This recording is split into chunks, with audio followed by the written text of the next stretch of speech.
Bien, quiero hacerte una pregunta. ¿Alguna vez se te ha perdido algo importante? ¿Sí? Podemos pensar en las cosas materiales, ¿no?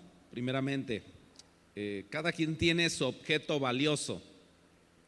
Recuerdo una vez que no encontraba en casa mi anillo, el anillo de boda. Y pues es muy valioso para mí, no tanto, y para mi esposa no tanto por el oro que traigo aquí puesto, sino por el valor y lo importante de lo que sucedió hace ya 26 años.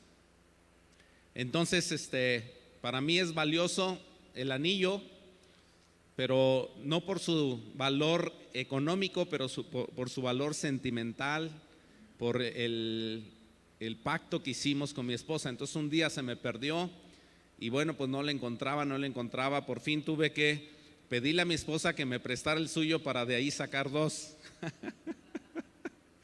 Porque tuvimos que hacer, bueno, ahí con una retacería por ahí que de cosas que estaban ahí extraviadas o perdón, rotas, las juntaron y hicieron pues dos anillos otra vez. Pero yo veo que a los jóvenes principalmente, quizás a algún adulto también, a veces la pérdida de, por ejemplo, los jóvenes, si se te pierde tu hermanito a veces no tienes problemas, pero ¿qué tal cuando se te pierde el celular? Jóvenes, ¿se les ha perdido el celular? Sí, estos muchachos, mira, no pueden vivir sin celular. No pueden vivir sin celular. Y los adultos también muchas veces ya estamos ahí con el celular en la mano porque para cualquier cosa ahí está el celular, ¿verdad? Se te puede perder la mochila en la escuela, joven, pero el celular siempre lo traes, pero bien guardado, ¿verdad? Y yo sé que hay algunos jóvenes o personas que lloran porque se les perdió su celular, aunque sea un cacahuate. Pero no es porque valga un cacahuate, sino porque tiene cosas importantes. A veces no se saben guardar las fotos o hacer un respaldo de lo que tiene el celular, como fotografías, videos, incluso WhatsApp, mensajes de WhatsApp, que los jóvenes enamorados están ahí, repase y repase lo que le dijo la chica, ¿verdad? Yo sé que ustedes no, ninguno de ustedes, pero por ahí hay algunos. Bueno, a mi esposa hace unas 3 semanas veníamos de casa, a la casa de ustedes, y veníamos a la iglesia muy temprano un domingo, y ella se puso en la bolsa 250 pesos. Y pues ella, no sé, creo no eran de ella o no sé, tenía que entregarlos. Bueno, entonces se puso 250 pesos en su bolsa, y pues como estaba muy chiquita, ya vino a la iglesia, y de repente aquí cuando tenía que entregar ese dinero, que mete su mano a la bolsa y no estaban los 250 pesos. Y me dice, oye, los 250 pesos no estaban ahí en la camioneta. Ya revisé, pues no están. Y bueno, ya muy triste, tuve que prestarle los 250 pesos para que hiciera su pago, porque ella tenía el dinero en casa. Entonces ya llegamos muy noche. Ya ese día, precisamente ese domingo, llegamos como a las 11:30 a la casa. Y entonces ya había pasado todo el día, desde las 7:30 hasta las 11:30 de la noche.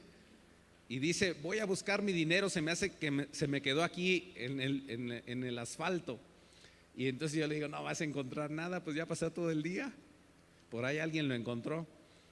Y entonces se baja de la camioneta y se agacha para ver si allí en el asfalto está el dinero. ¿Y qué crees? ¿Qué crees?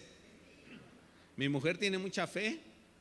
El dinero estaba planchadito, mojadito, lleno de tierra, pero allí estaba. Pero ¿qué tal cuando hablamos acerca de personas? Mira, es triste, y ahí es donde Dios se manifiesta también cuando en alguna familia de repente hay la pérdida de un ser querido. No se sabe dónde está. A veces puede ser que es un adulto que tiene Alzheimer y entonces sale de casa y ya de repente esa enfermedad hace que pierda noción de dónde está, a dónde va, de quién es.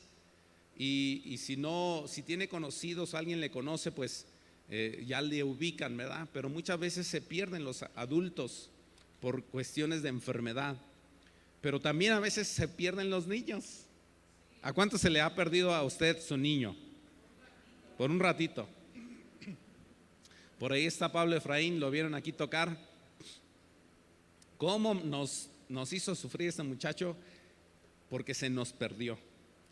Estábamos en la plaza, habíamos ido de compras con mi esposa y me acuerdo que llegó a un puesto de ropa o telas, no sé, pero el niño se sentó y empezó a jugar. Y entonces yo estaba esperando a mi esposa que hiciera sus compras y bueno, de repente nos movimos y no nos acordamos de Efraín, nuestro primer hijo.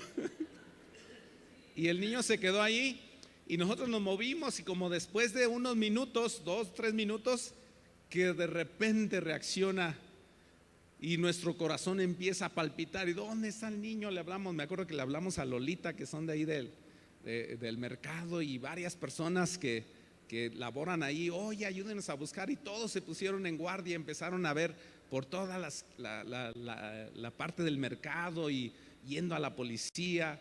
Y ya unos minutos después el Espíritu Santo, yo creo que nos indicó: oye, regresa donde empezaste. Y regresamos al puesto. El niño ni cuenta se daba, ahí estaba sentado, seguía jugando sin problema alguno. Y una vez fui a la Ciudad de México, fuimos al zoológico de la Ciudad de México. Está mejor el de Morelia, ¿no? Pero no les digan a los de la Ciudad de México. Y fuimos a la Ciudad de México al zoológico y se me hizo, la pura verdad les voy a decir, se me hizo como feo que las mamás llevaban a sus hijos agarrados como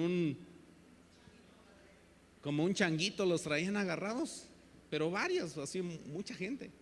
Y digo, qué feo se ve que traigas a tu niño así.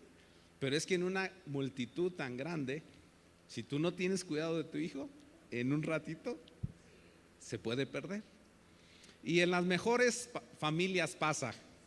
En las mejores familias pasa que algún objeto de mucho valor sentimental o económico, de repente lo pierdes, o en una cuestión de una persona, de repente hay estos casos.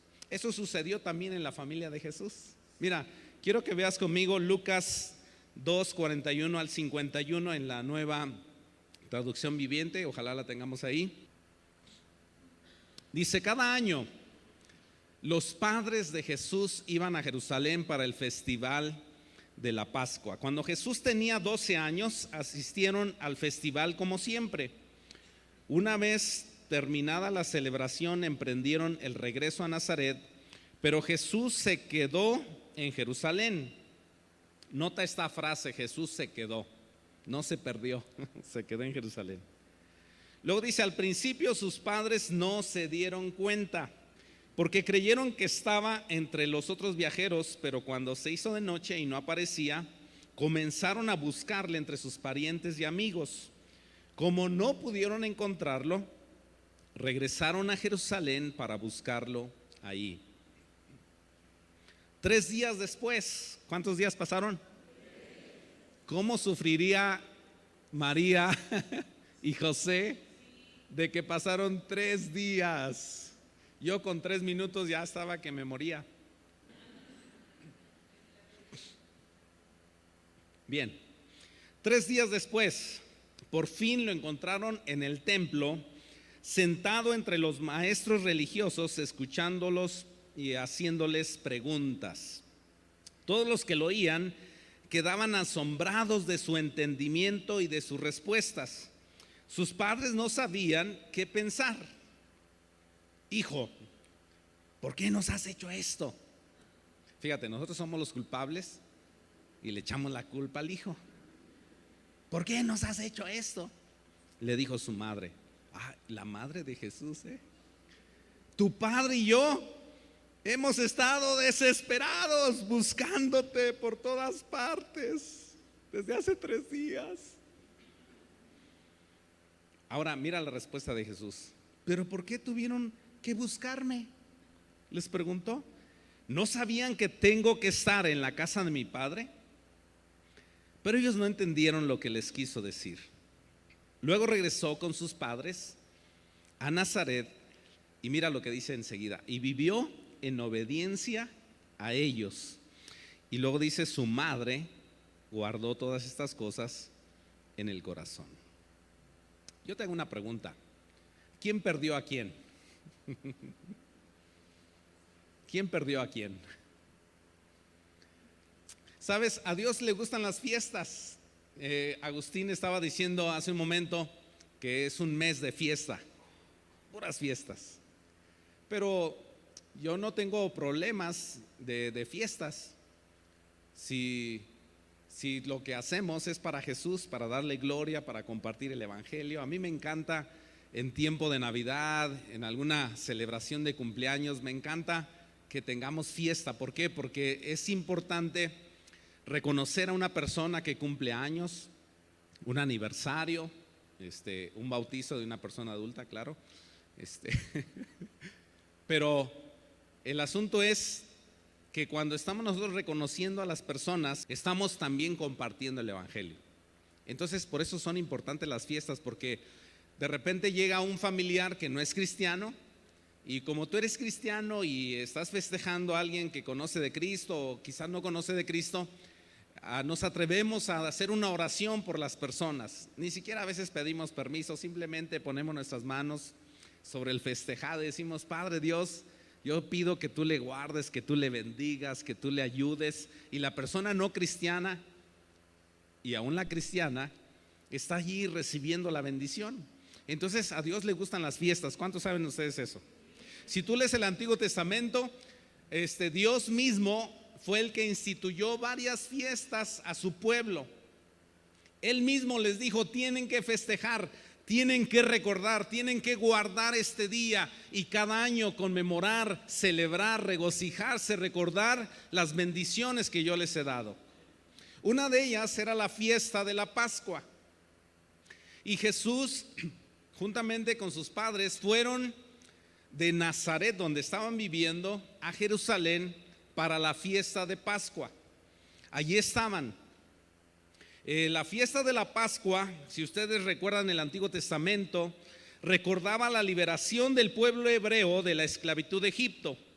La última plaga era la muerte de los primogénitos, pero el pueblo de Dios fue liberado, fue salvado, fue protegido, obedeciendo la palabra de Dios, derramando la sangre de un cordero y poniéndola en los dinteles, o sea, en los postes y en el dintel de la puerta, ¿sí? Haciendo la cruz, recordando lo que Dios les había hecho cada año, festejaban. Pero todo eso apuntaba al Cordero Perfecto, Jesucristo, que celebramos mucho más fuerte en diciembre, pero siempre lo tenemos que celebrar, que vino del cielo y nació en la tierra de una manera sobrenatural.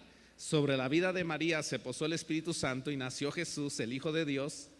Pero representaba esa sangre del cordero, representaba la vida de Jesús viniendo como un cordero perfecto para morir por todos nosotros.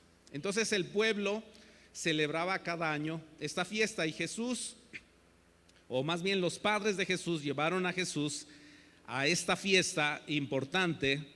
Y fue después de la fiesta que la familia de Jesús regresó a Nazaret. Ahora, más o menos son 103 kilómetros en línea recta. Si tú ves en el mapa, Nazaret y Jerusalén, así recto, son 103 kilómetros.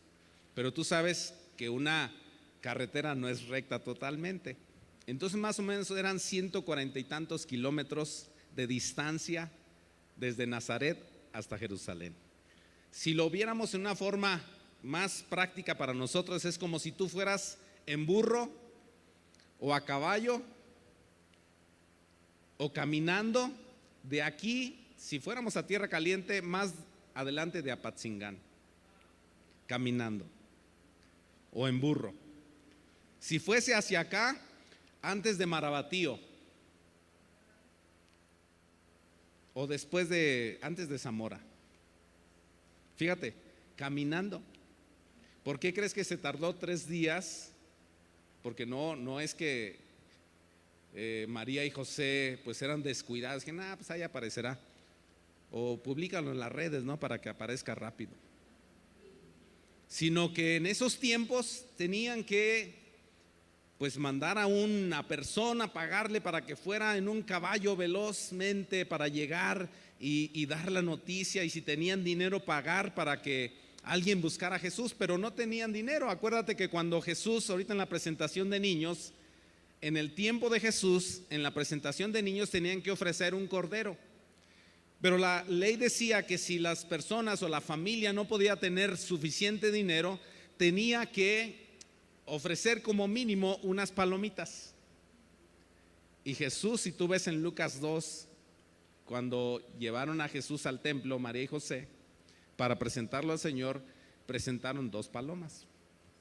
O sea que eran muy pobres, no podían pagar para buscar rápidamente a Jesús y tuvieron que ir caminando más o menos 146 kilómetros.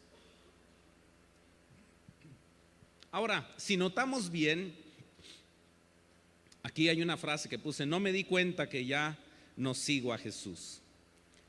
Si notamos bien, la escritura dice que Jesús no se perdió.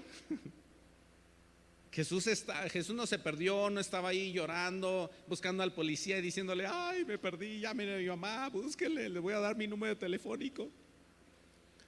Jesús no se perdió, sino que Él estaba haciendo la voluntad de Dios. Ahora, los padres también, una frase que vemos aquí en la escritura es que ellos no se dieron cuenta. No se dieron cuenta de que Jesús ya no estaba con ellos. ¿Cuántas veces nosotros, en nuestro estilo de vida, en nuestro diario vivir, hacemos cosas que nos alejan de Jesús? ¿Sabes que Jesús está en todo lugar? ¿Cuántos saben eso? Jesús está en todo lugar. Alguien dijo: ¿Dios está en todo lugar? Sí. Y alguien preguntó: ¿entonces Dios está en el infierno? ¿Ustedes qué creen? Y una persona sabia dijo: su juicio está en el infierno. ¿Sabes? Jesús no se perdió. Más bien María y José perdieron a Jesús. Perdieron esa comunión, esos ojos. Mientras estás trabajando, mientras estás estudiando, tenemos que hacer vida, tenemos que trabajar, tenemos que hacer muchas cosas, pero mientras estamos en lo que estamos, tenemos que estar conscientes de estar conectados con Jesús. No es que Jesús se pierda, es que nosotros nos perdemos de seguir la mirada, de seguir a Jesús. ¿Estás de acuerdo conmigo? Entonces Jesús no se perdió. Y los padres no se dieron cuenta. Así que yo te digo esta frase: asegura tu relación con Jesús, porque eso mismo puede pasar contigo y conmigo. Jesús está en todo lugar. Él está haciendo lo que tiene que hacer. Él sabía a qué había sido llamado, sabía quién era su Padre celestial, ¿sí? Y más bien es el hombre, somos tú y yo, que nos alejamos de Jesús.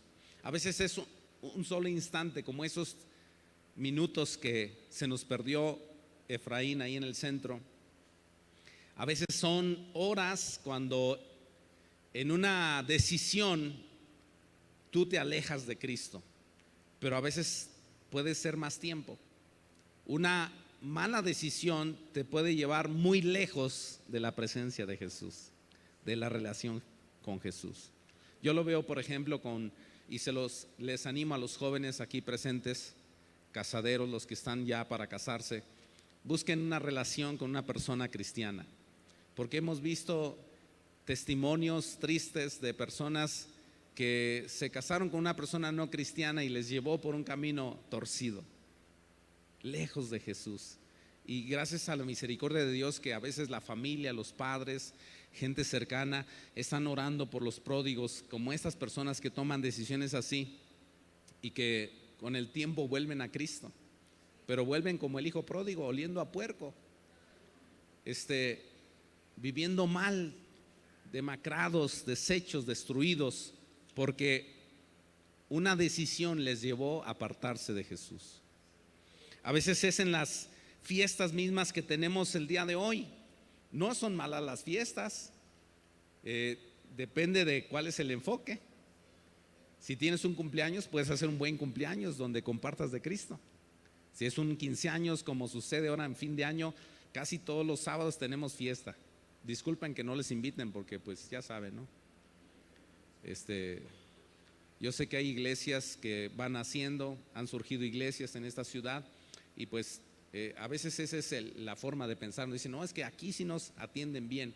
Bueno, nosotros atendemos a través de grupos conexión, pero una fiesta para toda la iglesia ya es complicado. Imagínate, tú tienes un 15 años y te dices, tu obligación es invitar a toda la iglesia. Pues que Dios nos ayude, ¿no? Pero hay iglesias que todavía se puede hacer eso, porque le llamamos iglesias familia, donde apenas va surgiendo. Si tú haces una fiesta, asegúrate de tener una buena relación con Jesús. No hagas una fiesta donde Jesús se aleje de ti. ¿Sabías que Jesús se aleja de nosotros? Dice, ay, ¿cómo cree, pastor? Si Dios está en todo lugar, sí, pero Él se manifiesta donde hay un espíritu que le adora. Hace 8 días me imagino que Claudia compartió algo de eso, ¿no? ¿Sí? ¿Qué regalo le vas a dar a Jesús? Él tiene todo, pero si tú le das tu adoración, a Jesús le encanta que tú le adores. Bueno, entonces asegura tu relación con Jesús. Entonces no sueltes a Jesús. Quiero leerte un pasaje en Mateo 16, 26. Dice, ¿qué beneficio obtienes si ganas al mundo entero, pero pierdes tu propia alma? ¿Hay algo que valga más que tu alma? Si nosotros en nuestras relaciones perdemos de vista a Jesús, ganando la amistad y la relación a veces con familiares no cristianos, estamos tomando una mala decisión.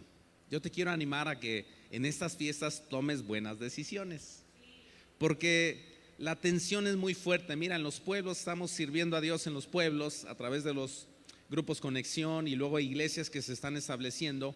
Ojalá tú puedas en vacaciones, sobre todo los jóvenes, participar yendo a estas misiones. Y vemos que en algunos pueblos es muy complicado tener que romper con la tradición, porque es como todo un techo que se te viene encima para tú poder decidir, soy cristiano, ya no quiero participar de esta fiesta. Y a veces hasta las autoridades equivocadamente, basándose en usos y costumbres de las tierras o de los pueblos indígenas, toman decisiones contra tu voluntad para imponerte cierta fiesta.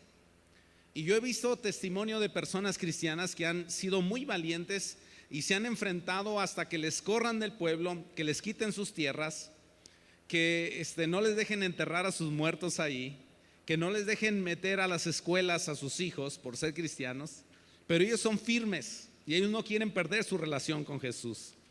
Ellos quieren preferible perder a todo el mundo que perder su alma.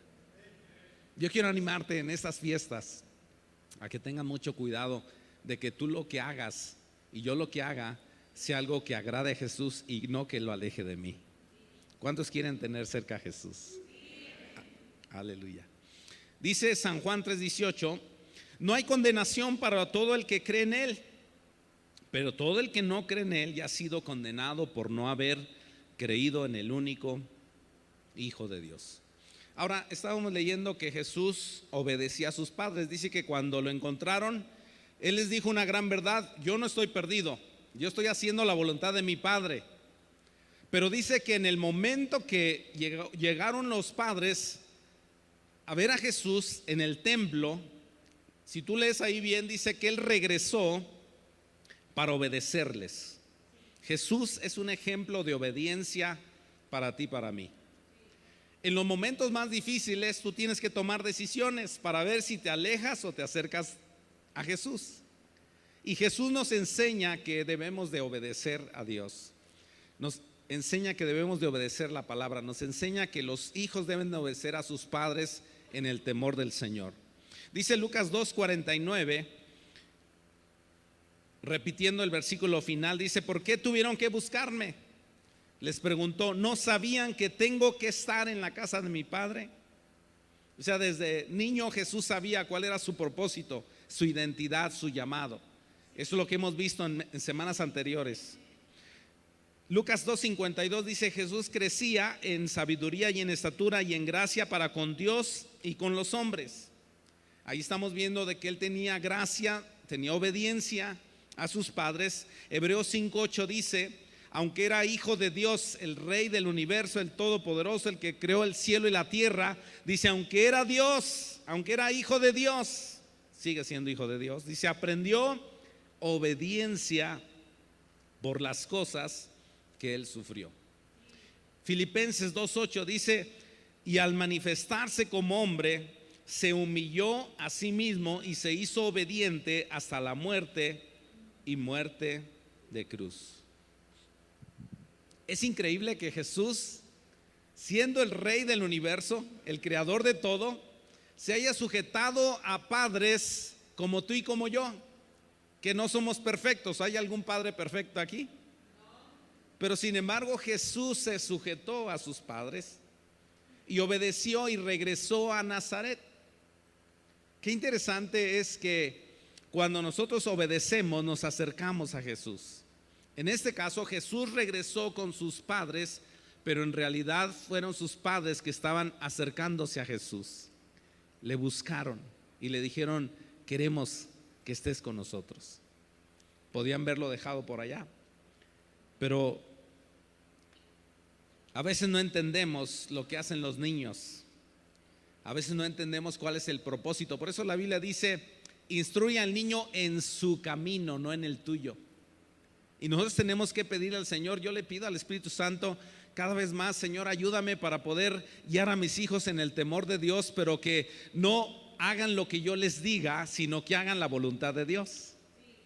Y que yo pueda percibir y entender si ellos están caminando en la voluntad de Dios, para que los deje hacer lo que Dios les llamó a hacer, aunque sea diferente a mi llamado, aunque sea diferente a mi estilo, porque a veces queremos seguir poniendo patrones cuando en realidad Dios se está moviendo de diferente manera. ¿Estás de acuerdo conmigo? Es como en la música.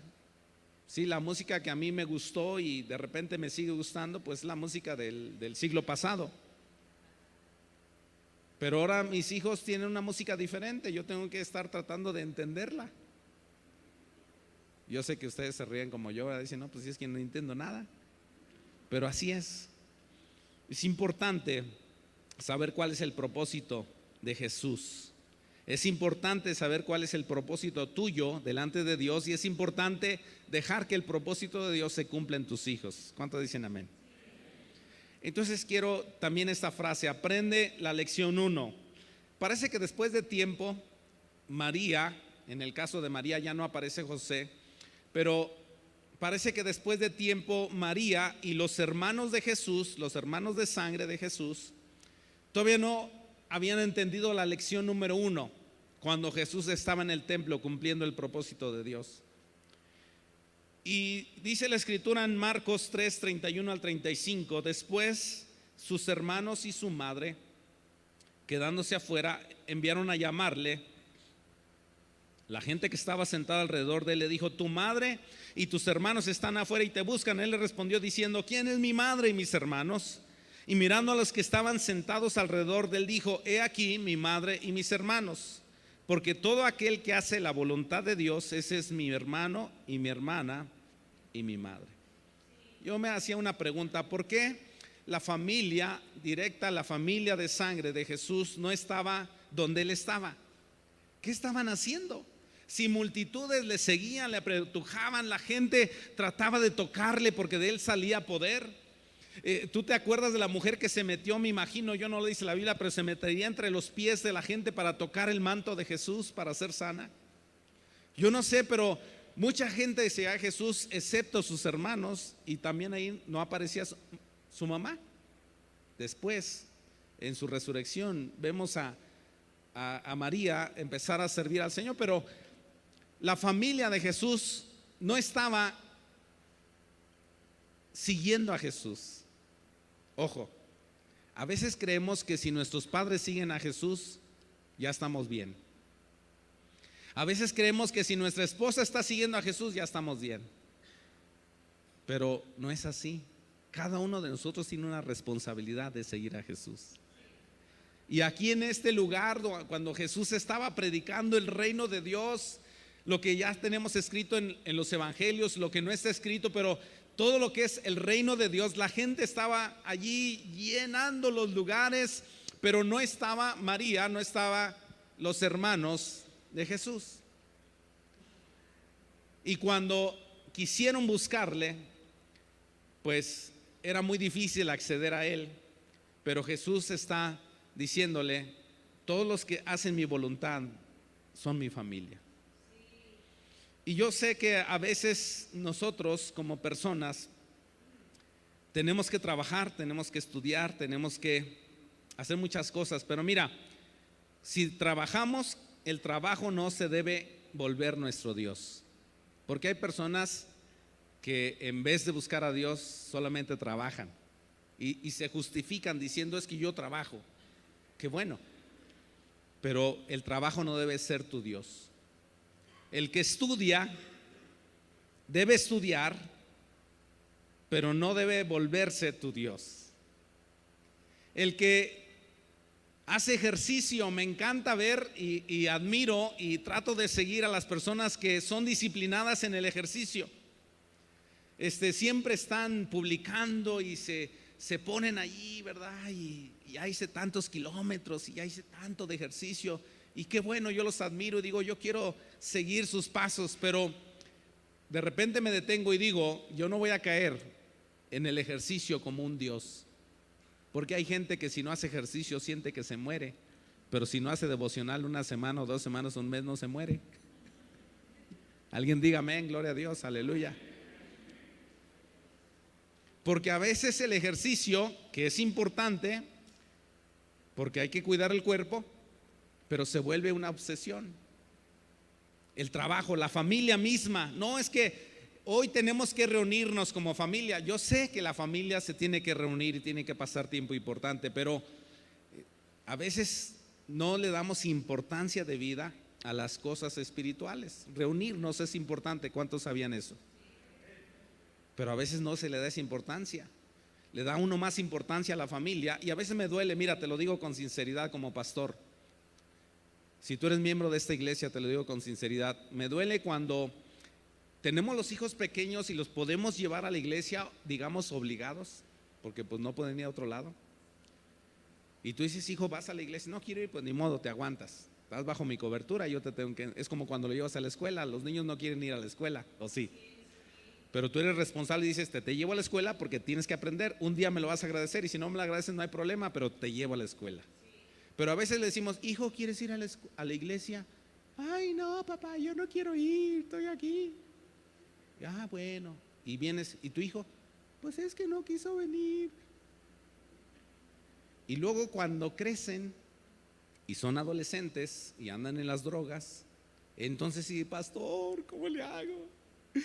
Mi hijo está metido en las drogas. Pues no lo trajiste de pequeño a la iglesia, obligado. Bueno, yo sé que tú piensas diferente, ¿no? Es que tienen sus derechos los muchachos. Ya me metí en problemas, ¿verdad? Pero tenemos que ver cuál es el orden de Dios. Mira, hay un versículo que ya no sabemos de memoria, está trillado, pero todavía vale la pena leerlo, aprenderlo y vivirlo. Mateo 6:33 dice: busca primero el reino de Dios y su justicia, y lo demás será añadido. Busca primeramente el reino de Dios, su justicia, y todas esas cosas les serán añadidos. Proverbios 3:1-4 dice: hijo mío, no te olvides de mi ley, de mis enseñanzas, más bien guarda en tu corazón mis mandamientos, porque prolongarán tu vida muchos años y te traerán prosperidad. Que nunca te abandonen el amor, la verdad, llévalos siempre alrededor de tu cuello. Ahí sí hay que ponernos cadena. Que Jesús me lleve siempre con su palabra, que Jesús siempre me lleve por su espíritu. Escríbelos en el libro de tu corazón, contarás con el favor de Dios y tendrás buena fama entre la gente. Y por último, pierde todo, pero no pierdas a Jesús.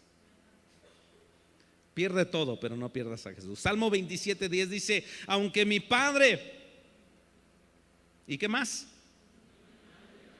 A ver, léanlo en voz alta.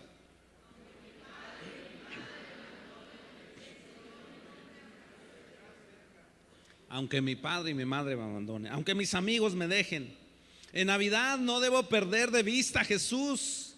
Si es una fiesta supuestamente navideña, pero no hay nada de Cristo ahí, no vayas. Alguien diga amén.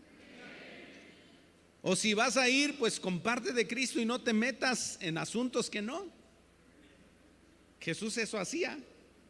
Lo invitó Zaqueo. ¿Tú crees que Zaqueo iba a traer a un grupo cristiano? No, pero Jesús, estando ahí, hizo la diferencia, y Zaqueo se puso de pie y entró en salvación, diciendo: reconozco que soy pecador. Hizo cambios en su vida. Y quiero leerte lo que dice Cantares 3:1-4. Dice: por las noches busqué en mi lecho al que ama mi alma. Lo busqué, pero no lo hallé. Y dije: me levantaré ahora, rodearé la ciudad por las calles, por las plazas. Voy a buscar al que ama mi alma. Lo busqué, pero no lo hallé. Me hallaron los guardas que rondan la ciudad, y les dije: ¿han visto al que ama mi alma? Apenas hubo pasado de ellos un poco, hallé luego al que ama mi alma. Y luego mira lo que dice: lo así y no lo dejé ir. Lo así y no lo dejé, hasta que lo metí en la casa de mi madre, en la cámara de la que me dio a luz. Quiero animarte a que tú y yo busquemos a Jesús, sigamos a Jesús. Quiero animarte a que no pierdas de vista a Jesús. Quiero animarte a que no sueltes a Jesús. Y vamos a ponernos de pie, por favor. Hay dos versículos más en Amós. En Amós 5:4 dice: así dice el Señor de Israel: buscadme y viviréis. Búsquenme y vivirán. ¿Por qué dice este pasaje que debemos de buscar a Dios si Dios está en todo lugar? ¿Sabes por qué? Porque los afanes de la vida a veces nos alejan de Jesús. Dice Amós 5:14: busquen el bien y no el mal, y vivirán. Y así estará con ustedes el Señor Todopoderoso, tal como ustedes lo afirman.